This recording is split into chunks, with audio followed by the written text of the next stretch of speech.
జై వాసవి జై జై వాసవి.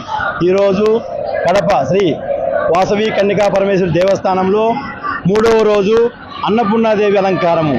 అన్నపూర్ణాదేవి అనగానే మనకు గుర్తొచ్చేది అమ్మ. ఆ అమ్మ చల్లని చూపులతో పాడి పంటలు కానీ వర్షాలు కానీ బాగా పడడం వల్ల ఈరోజు రైతాంగం అయితేనేమి ప్రజలైతేనేమి సుఖ సంతోషాలతో చాలా వర్ధిల్లుతున్నారు. అలాగే ఈరోజు అమ్మవారి ఆశీస్సులు ప్రతి ఒక్కరు పొందాలని ఈరోజు 3వ రోజు కూడా జనాలు బాగా భక్తాదులు విరివిగా పాల్గొన్నారు. రోజు రోజుకు విరివిగా పాల్గొంటూ అమ్మవారు దర్శించుకుంటూ అలాగే అమ్మవారి ఆశీస్సులు తీసుకోవాలని కోరుకుంటూ జై వాసవి జై జై వాసవి. Paritala Venkataramanaiah, Dasara committee chairman, Kadapa.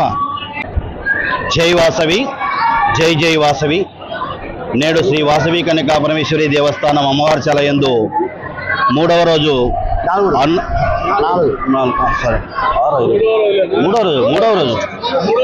మూడవ రోజు అన్నపూర్ణాదేవి అలంకార రూపంన శ్రీ వాసవి కన్యకా పరమేశ్వరి అమ్మవారికి అలంకరించుకొని ఈరోజు అనేక మంది భక్తాదులు కూడా నిన్న కానీ ఈరోజు కానీ పెద్ద ఎత్తున పాల్గొంటున్నారు.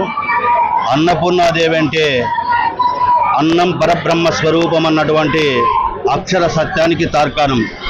ఏదైతే అన్నపూర్ణాదేవి ఇప్పుడే చైర్మన్ గారు చెప్పినట్టు పాడి పంటలు పసిడి కాంతులతో మనం ఏదైతే సుభిక్షంగా రైతు సుభిక్షంగా ఉంటాడో ఆ రైతు ద్వారా అన్ని వర్గాల ప్రజలకు కడుపు నిండా మంచి ధాన్యం కానీ మంచి వస్తువులు కానీ ఈ యొక్క ఫుడ్కి సంబంధించినటువంటి అన్నం అనేది మన యొక్క జీవితం మన యొక్క జీవనానికి మూలాధారం.